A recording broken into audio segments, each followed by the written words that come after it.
अंत में भगवान की कुछ स्तोत्र और प्रार्थना है, उनको गाइए और रोइए, प्रभु से प्रार्थना कीजिए। क्या मुझे अजपा जाप दे दीजिए, निरंतर भजन दे दीजिए, वो दे देंगे। हमने संतों से सुना है कि भगवान भजन मांगने की बात को बड़ी जल्दी पूरी करते हैं कि मुझे अखंड भजन दे दीजिए। हृदय से जब चाहोगे तब, वो अंतर्यामी है, वो आपके अंदर बैठे देख रहे हैं। भगवान मुझे भजन दे दिए, आपके चल रहा विविध भोगों की, तो पहले उन भोगों को नष्ट करेंगे या पूर्ण कराएंगे, तब आखिरी बातें आएगी। जब विभीषण जी श्री भगवान के सन्मुख गए तो भगवान ने सबसे पहली बात पूर्ण की जो लंका में चलते समय भाव आया था कि भगवान के चरणों का आश्रय लेकर उनके बाहुबल से इस रावण का विनाश करके जिस सिंहासन पर बैठकर इसने लात मारी, यहीं बैठूंगा आके। पहला काम किया, समुद्र का जल मंगाकर लंकाधिपति पद पर अभिषिक्त कर दिया। और लंकेश कह के उन्होंने कहा कि प्रभु उर्कछु प्रथम वासना रही, प्रभुपद प्रीति सरित सो वही। प्रभु आपके चरणों के दर्शन से कोई कामना नहीं। भगवान कहते नहीं, पहले कामना की थी उसकी पूर्ति ले। हम भगवान से भजन मांगेंगे, साथ में नाना प्रकार की वासनाएं हैं, तो इसीलिए जब बहुकाल करी सत्संगा, सत्संग सुनते सुनते ये दिमाग में बैठ जाता है कि भोग वासनाएं, कामनाएं ये हमें फंसाने वाली है, हमें नहीं चाहिए। जब आपके अंदर से उदासीनता आएगी तब भजन की मांग पूरी हो जाएगी। कभी कभी भगवान का गुणानुवाद करके एकांत में रोया करे साधक। कभी रोना आता है अपने इंद्रिय और मन के विलास की पूर्ति ना होने पर।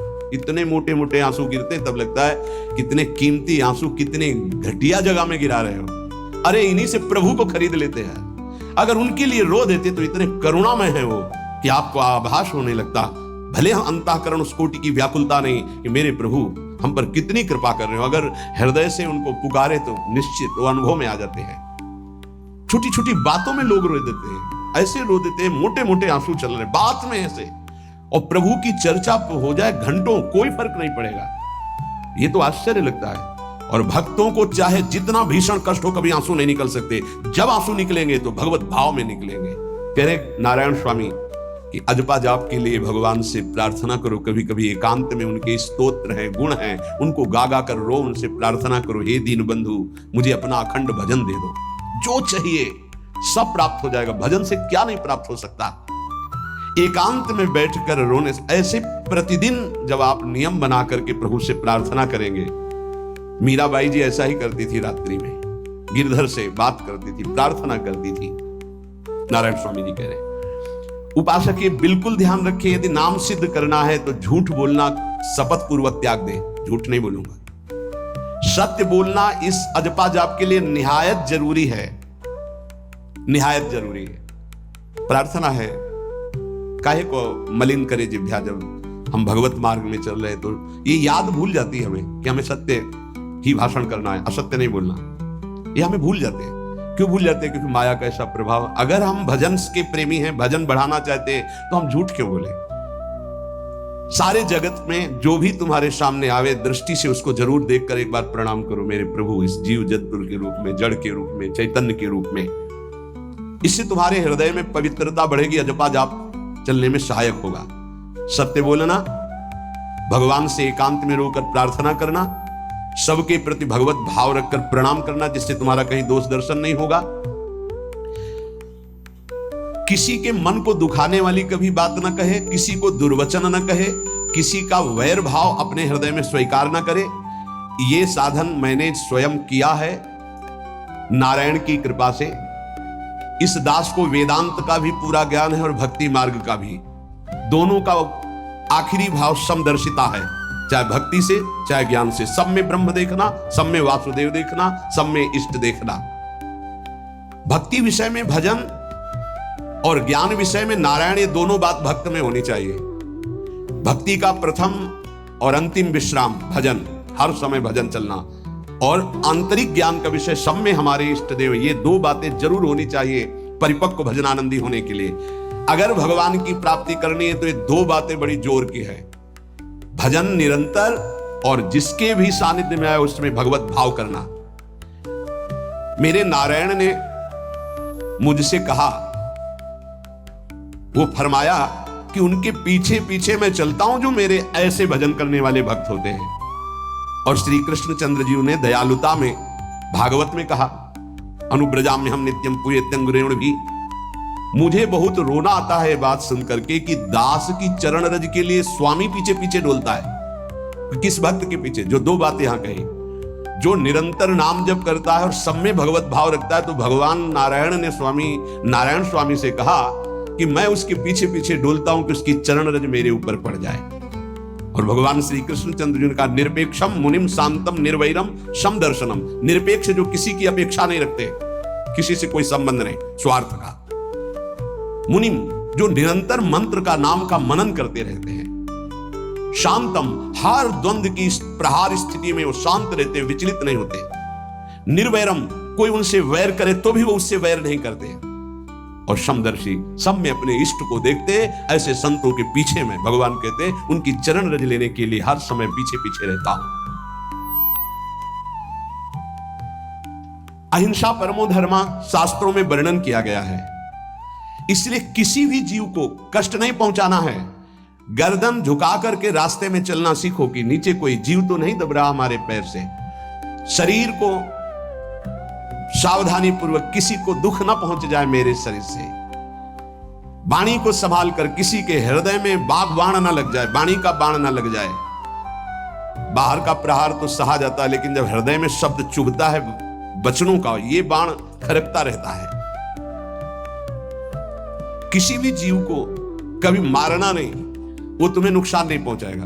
गीता वाटिका में सांप निकला, फण वाला कोबरा। राधा बाबा ने कहा, देखो अभी केवल हमने देखा है, अगर और लोग देखेंगे तो आपको पीड़ा पहुंचा सकते हैं। इसलिए एक लकड़ी उठाई और कहा, मैं रास्ता बना रहा हूं, आप इधर से चले जाओ। ऐसे किया सांप। सब में भगवान है। अगर हम भगवत भाव करते हैं तो निश्चित वहां से कोई विरोध नहीं होगा। जब हम भगवत भाव करते तो सर्वात्मा भगवान वहां विराजमान, कैसे आक्रमण करेंगे? जैसे रत्नावती जी के लिए माधव सिंह ने जंगली शेर पिंजड़े में बंधवा कर वहां लाए और ऊपर से बालकनी से पिंजड़े का ऐसे खींच दिया गया। शेर बाहर निकला दहाड़ता हुआ, और वो पूजा में थी ठाकुर जी के। संतशाला में बहुत से संत विराजमान थे। दासी ने कहा, महारानी सावधान, सिंह। आरती करने जा रही थी मुड़ी और कहा, नहीं सिंह नहीं, नरसिंह, हमारे भगवान नरसिंह देव पधारे। और थाल लेकर मुड़ी तो जैसे सीधी गाय ऐसे खड़े हो गए। तिलक लगाया, आरती की, प्रणाम किया। सिंह घूमा और छलांग मारी ऊपर। जो बालकनी में राजा के पार्षद उसको बंदी बना करके लाए, सांप को फाड़ और जंगल में। किसी संत को, रत्नावती जी को या किसी, वहां कोई क्षति नहीं, लेकिन जो उनकी क्षति के लिए लाए थे उनके लिए वो सिंह, इनके लिए वो भगवान नरसिंह। यथा योग्य दूसरे की सहायता करना, ये अपने भजन को बढ़ाने के लिए अत्यंत आवश्यक है। नारायण स्वामी जी कहते हैं, साधु क्या सहायता करेगा? मान लो जो अकिंचन है वो क्या सहायता करेगा? तो विद्या दान सबसे बड़ा दान है। तुमने जो शास्त्रों में स्वाध्याय किया है, जो अनुभव किया है, वो दूसरों को दो। जो अधिकारी है, जो दैन्य है, जो सुनना चाहता है, उसे जरूर सुनाना चाहिए। जो विद्या का दान करता है, भगवान का भजन बहुत सहजता से होने लगता है। दूसरे को भजन में लगाने की बात। इसीलिए जैसे आप गृहस्थ में हैं तो आप अपने परिवार के छोटे बच्चे बड़े सब 5 मिनट आप राधा राधा कहिए, आप 10 मिनट भजन कीजिए, आप स्वयं कीर्तन कीजिए, पूरे परिवार को सुनने को मिले, बहुत लाभ मिलता है।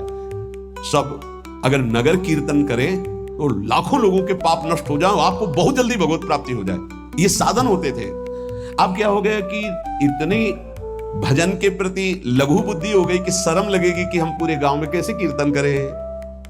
जो शर्म लगने वाली बातें उनमें शर्म नहीं, नाम जप में शर्म लगेगी कि हम 10 लोग मिलकर नगर कीर्तन करें। पहले ऐसा था, प्रातः 4 बजे गांव के 10-20 लोग बड़े बूढ़े मंजीरा लेकर, ढोलक लेकर के आसपास गांव में फेरी देते थे, जिसे प्रभात फेरी कहते थे, और वो नाम कीर्तन करते हुए।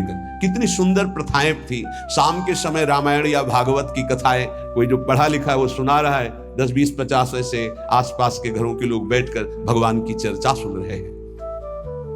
ये जरूर करना चाहिए, जो भजन के लिए बहुत उत्साह बढ़ता है। ध्यान करते समय, भजन करते समय मन तुम्हें घुमा घुमा कर माया में फंसाएगा। नारायण स्वामी का अनुभव, तुम्हें उसको घुमा घुमा के भजन में लाना है। ये युद्ध करना है। मन ने जो मांगा वही हम देने के लिए तैयार हो जाते हैं। ध्रुवदास जी कहते हैं, मन अब तक तूने जो कहा मैंने किया, मैं जो कहता हूं तुम्हें करना पड़ेगा। थोड़ा तो हिम्मत लाओ मन से लड़ने के लिए, और किसी से लड़ने की जरूरत नहीं। मन को जीत गए तो सच्चे गुरु बन जाओगे। मन को जिसने चेला बना लिया वही सच्चा गुरु नहीं। मन के सब चेला हैं, कोई बिरला ऐसा है जो मन को अपने शिष्य बना ले। बहुत ध्यान दीजिए, लाखों बार प्रश्न आते हैं।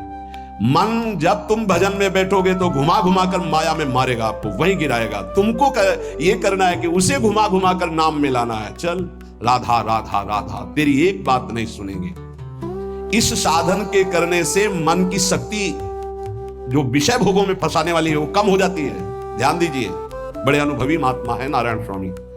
बार बार जब आप अपने मन को संसार की तरफ जाते हुए से घसीट कर नाम में लाएंगे तो वो कमजोर पड़ जाएगा और वो तुम्हारे अधीन होने लगेगा। मन जिसने अधीन कर लिया वो साक्षात भगवत स्वरूप हो जाता है। मन मारिया तन बस में की ना, हुआ भरम सब दूर। बाहर से कछ दिखत नाही, अंदर चमके नूर। आपो त्याग जगत में बैठे नहीं किसी से काम, उनमें तू कछुअंतर नाही। संत कहो चाहे राम, वो भगवान का स्वरूप हो जाते हैं।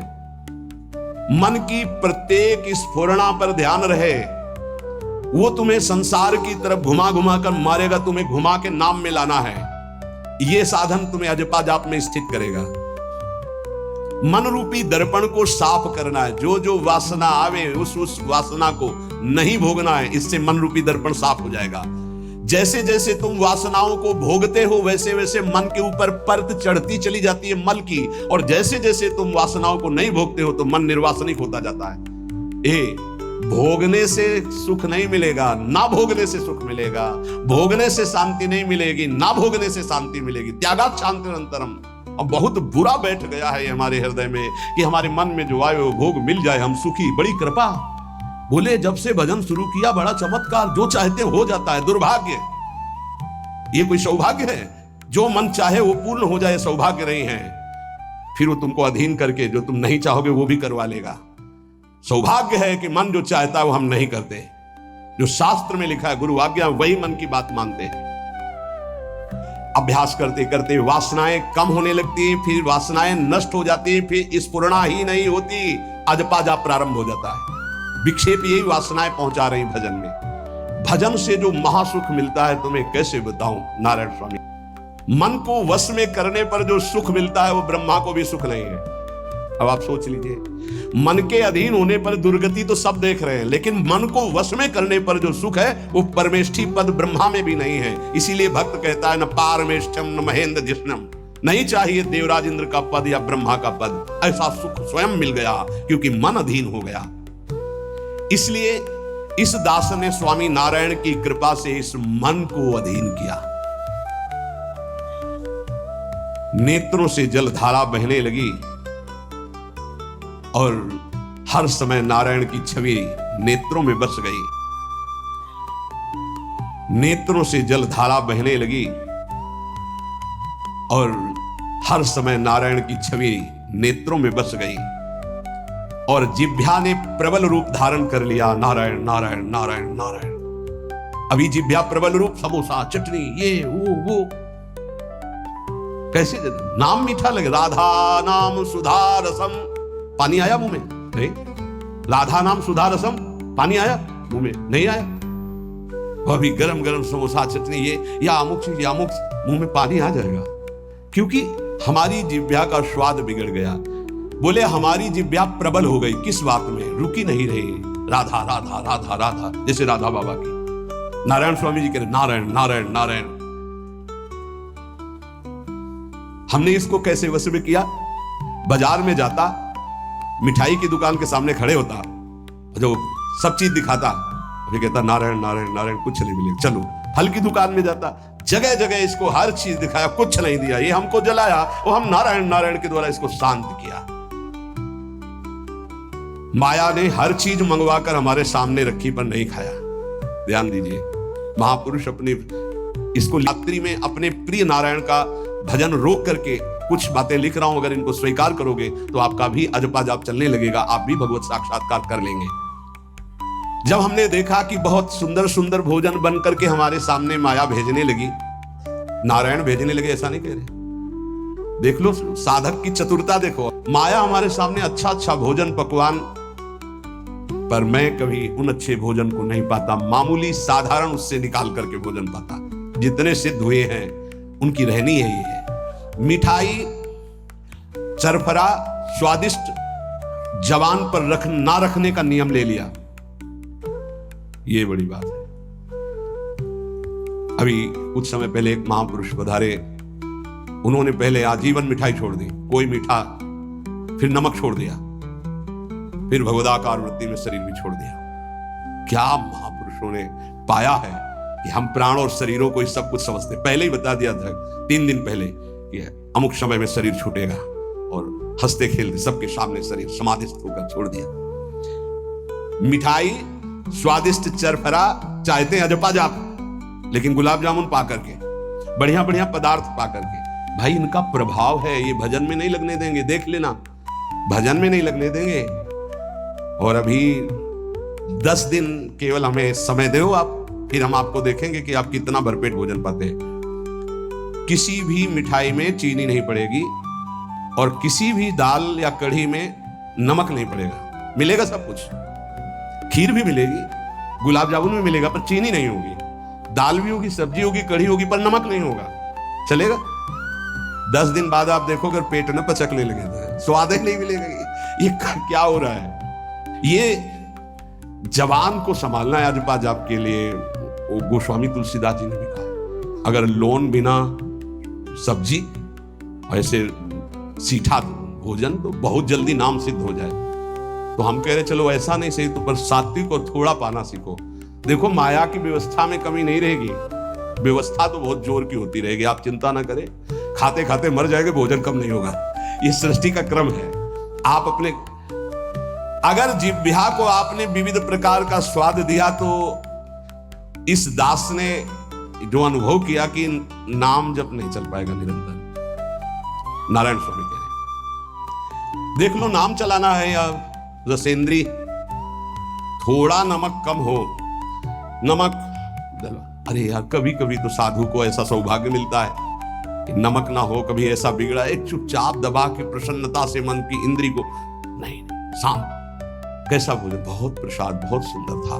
कभी ऐसा, कभी नमक ना हो, कभी कम नहीं मांगना चाहिए, कम से कम थोड़ा तो कभी कभी अवसर मिले ऐसा। कभी खीर बनाओ चीनी ना डालो, देखो ना मिल कभी ऐसा। फिर देखो खीर कौन मांगता है? 1 दोना के बाद मान लो उपदेश हो गया कि तो 1 दोना के बाद खीर नहीं, वो अजपा जाप के लिए खीर बना है अजपा जाप के लिए। रसेंद्री का विलास बहुत विचित्र है। खाते खाते मीठा शुगर हो गया, खाते खाते परेशान, लेकिन फिर भी रसेंद्री नहीं मानती। जो निरंतर भजन करना चाहता है उसे 24 घंटे गुरुजनों के द्वारा बनाई हुई दिनचर्या में ही रहना चाहिए। एक दिनचर्या कोई पकड़ लीजिए, एक आज्ञा पालन कीजिए। अगर 100 आज्ञा ना पालन करने की सामर्थ्य आ जाए तो बताना, एक कोई आज्ञा पालन कर लीजिए। वो 100 आज्ञा पालन, और एक आज्ञा उल्लंघन कर दीजिए, 100 आज्ञाओं से आपको नीचे गिरा देंगे। एक दिनचर्या पालन कर लीजिए, आप अपने मन को आज्ञा पर लगा दीजिए, एक दिनचर्या पालन कर लीजिए। कौन सी दिनचर्या ऐसी कठिन है जो आप पालन नहीं कर सकते? मैंने एक यूरोप का आदमी था, वो बहुत अमीर था। वो मरते समय घर वालों को कहा कि मैं एक वसीयत लिखा है, वो मुझे पढ़ने को मिली उस दिन। पूज्य नारायण स्वामी जी कह रहे, उसमें कोई रुपया पैसा की वसीयत नहीं थी। उसने एक बहुत मोटे अक्षरों में शब्द पूरा खाली, पूरी डायरी खाली, केवल एक शब्द, और कहा मैं ये वसीयत आप लोगों को लिखकर, time is money in the world. सही शब्द है कि गलत है? वो वर्ड होगा, हाँ, क्योंकि ज्यादा पढ़े लिखे। Time is money in the world. दुनिया में सबसे बड़ी संपत्ति समय है। दुनिया में सबसे बड़ी संपत्ति समय है। जब से मैंने ये पढ़ा तो इस दास ने समय की सदैव कद्र की है, हर समय को सार्थक किया है। या निरर्थक करने में समय की सार्थकता समझ रहे, निरर्थक सोना, निरर्थक बातें करना, बिना भजन के जो सेकंड गया व्यर्थ गया। बहुत सुंदर बात है। जिसने समय की कीमत पहचान ली वो सबसे बड़ा संपत्तिवान। Time is money in the world. संसार में समय ही सबसे बड़ी संपत्ति है। समय की सदुपयोग वृत्ति राधा राधा राधा राधा। इसको पाबंदी में बांधिए, तुम्हारा लोक परलोक दोनों सुधर जाएगा। समय को एक, इस समय ये, इस समय ये, इस समय ये, इस समय। परसों जब इसी का सत्संग हुआ था तो ये हुआ था कि यदि आपने किसी को 5 बजे का समय दिया तो 5 मिनट पहले पहुंच जाइए। यह साधक का लक्षण होता है।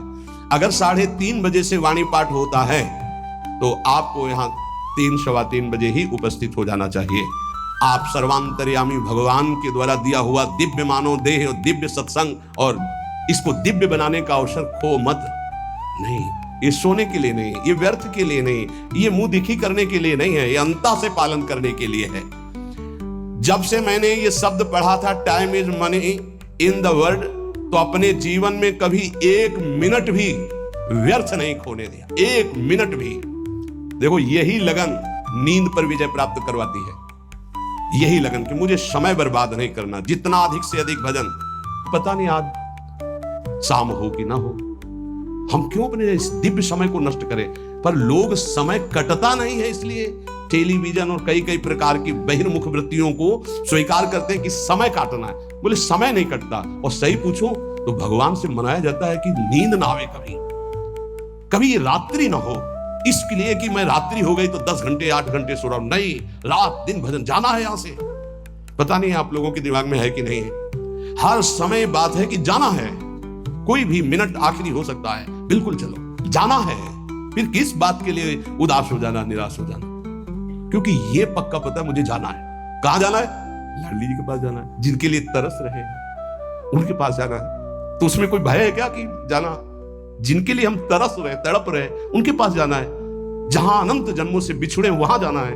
कोई आश्चर्य की बात है, कोई दुख की बात है, कोई घटना की बात है, और जाने का ये बुलावा है। एक माई है, भयंकर कैंसर से पीड़ित है, मुस्कुराहट के सिवा कभी हमने उसके मुख में उदासी नहीं देखी। जब प्रणाम करके बाद, बहुत कृपा है लाडली जी की, बहुत कृपा है गुरु जी की। यह जीवन है। आपके अंदर अगर थोड़ी देर सोचो कि कैंसर की रिपोर्ट आ गई, अब कैसा लगेगा? कैसा लगेगा? तो भगवान ने हमें क्या दिया है? थोड़ी देर आंख बंद करके सोचो, यदि तुम्हारी आंखें ज्योति रहित हो जाए तो कैसा लगेगा? घबराहट पैदा हो जाएगी। आप देखो, अभी आंख बंद करो, सोचो अगर ये सदा सदा के लिए ऐसी हो गई तो भगवान ने कितनी कृपा दी। तुम सुन सकते हो, बोल सकते हो, देख सकते हो, सुन सकते हो, चल सकते हो, अभी स्वस्थ हो। समय की कदर करो। नहीं, ये समय निकला चला जा रहा है, ये वापस नहीं आने वाला। और स्थिति ऐसी बना लो कि हर स्थिति में तुम्हारा मंजीरा बजने से रुके ना। पक्का। जब भीषण कष्ट की स्थिति थी तब भी कहते थे व्हील चेयर में बैठा लो, हमारा नियम है इस समय बाहर निकलकर 4 चक्कर लगाना। आप लगाओ चक्कर, नहीं ऐसे नहीं बैठा लिया, हमारा नियम। और जो नियम है, उठाओ हमको, टांग के ले चलो, हमारा शरीर का संस्कार करो वैसा, चलो टाइम बाय टाइम। ये क्यों हुआ? बचपन से इसका अभ्यास और भगवदाश्रय। इसीलिए सबसे प्रार्थना करते हैं, ये किसी एक के लिए नहीं है। व्याधि मंदिरम शरीरम व्याधि मंदिरम, कौन सा देवता प्रकट हो जाए? किडनी फेल, कितने प्रकार के रोग हैं भैया। और एक बार जहां रिपोर्ट आई कैंसर, खत्म खेल, भजन साधन सब खत्म, चेहरे का रंग बदल, दिल बोले ब्लॉक हो गए इस दोनों न से। अब वो परेशान है, अरे ब्लॉक नहीं, फेल हो जा, पास हो जा, इसमें क्या? राधा राधा हर समय तैयार है। जैसे आर्मी का जवान तैयार रहता है बॉर्डर पे कि कहीं से भी गोली आ सकती है, ऐसे बिल्कुल तैयार रहो, पक्का तैयार रहो। बार बार कह रहे हैं सावधान, समय की कीमत को पहचानो।